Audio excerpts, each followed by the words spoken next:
Jeff and I want to Oh talk a yeah. little bit about a book. Dark Horse sent us a book called "Welcome to Maynard." This is a book by writer James Robinson, which is the reason I suggested it to the team because James Robinson, like Starman, with art by J Bone, which I feel like you guys are also pretty familiar with.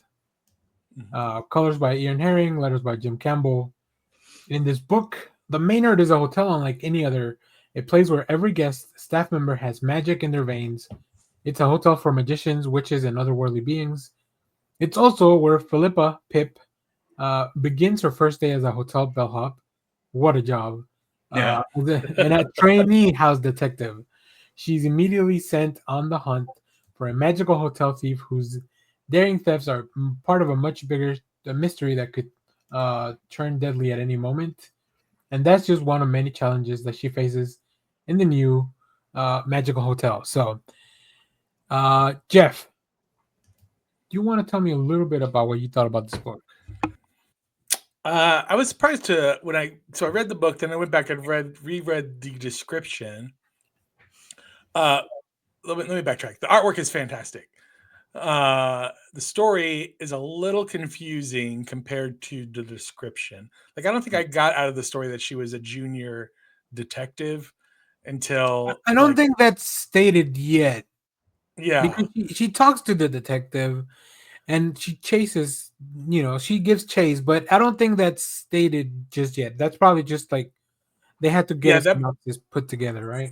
yeah, that might just be part of the synopsis. So yeah, so that part kind of when I went back and read the synopsis, I was like, oh, I don't know if I mean, yeah, there's stuff that kind of alludes to it, but I don't know if I necessarily picked up on that 100%. Yeah. Um, I think it's a very solid. There's a lot of world building at the beginning of this book, which I think kind of slows it down a little bit. But I think it's a very interesting premise. I think Jay Bone's artwork is very. If you like that kind of cartoonist Oh Yeah. yeah. artwork, Here, this is the it J is Bone cover, the main one. yeah. I know I've Um, read something by him. Hang on. Sorry, yeah, Dan. so it's pretty good. I don't know if it totally hooked me with the first issue, but it would be enough that I would like flip through it when it's in trade or something to maybe see how it goes. I'd flip through the second issue to see how it's going. Now, I what made you recommend? Because you're the one that I mean, I was gonna suggest this one anyway, but you messaged me about trying to read this Yeah, one. for the same reason. Like I like James Robinson. He's an older writer, so there's that as well. So he's like a writer from he's got that kind of 80s, a lot of uh he doesn't do the uh I forget the extended storytelling. He's like really, wordy kind of sort of. Yeah. Um but mostly the J Bone artwork. I was really excited about the Bone artwork. And J Bone, I can see that did a little bit of Archie, some of the Spirit, the Batman audio adventures, also some Betty Page. So yeah, pretty much anything that some of that old styles comic looks like, and that's kind of what his art style really. I think it really brings that to light very easily, right? That it's Yeah. both cartoony, but it's also gives you that.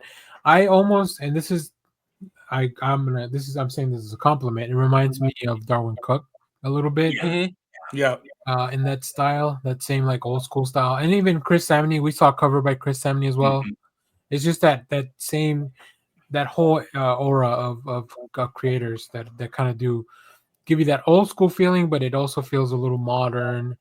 Michael I think Oming kind of yeah, sort of. Homing too. Yeah, we just read the one about the what is it like a friar Yeah. raccoon. The I forget yeah. that name. I forget the name of the book. William the something or another. Yeah. Yeah. So I enjoyed it. I think obviously growing up with Harry Potter in the world, like a magical hotel that only wizards can see, hidden in the city. It's kind of like okay, that feels fun. Um, Pip is an interesting character so far, like very out there, very outgoing. Hmm. But I'm a little intrigued about uh, the relationship with her partner because it seems like she may have her own secrets that might come up later on as well. Hmm. So yeah, I thought it was a first good issue. I do think, like you say, Jeff, this to me will probably read better as a collection. just because you'll get a full arc. Yeah. Also, you definitely get the fit because it's a mystery. There's Yeah. a mystery. There's a thief in a hotel, in the magical hotel. And I read it. So I read the first reading, went back, read it a second time. And the second time, you kind of realize all the characters they're introducing. It's almost like it's a mystery. So they're like, oh, it could be this guy, it could be this guy, it could be this guy. It's like the first few scenes of like a Benoit Blanc or yeah, exactly. Murder on the Orient Express type of thing. Poirot kind of. Yeah, Poirot. What? Last time I was at a hotel, I didn't spot the detective. I don't know if that.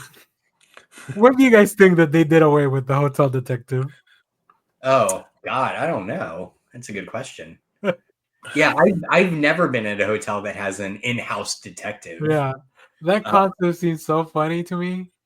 Because there was an SNL skit recently. I think it was when Ariana Grande was hosting about a hotel detective, and it was kind of like this whole Twilight Zone twist thing, whatever.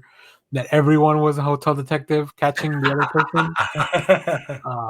I honestly only first learned of the concept from the Elvis Costello song and the They Might Be Giants song, and that's it. I never knew of it before then. Yeah, maybe that's if anybody's looking for a job. Apparently, there's not enough hotel detectives out there. You can start as a bellhop and then work your way to a hotel detective. Yeah, I'm a hotel detective at the Motel 6. Oh boy. Seems like a bad place to be a hotel detective. Not gonna lie. There's a lot of detecting that needs to be done, and you don't want to know.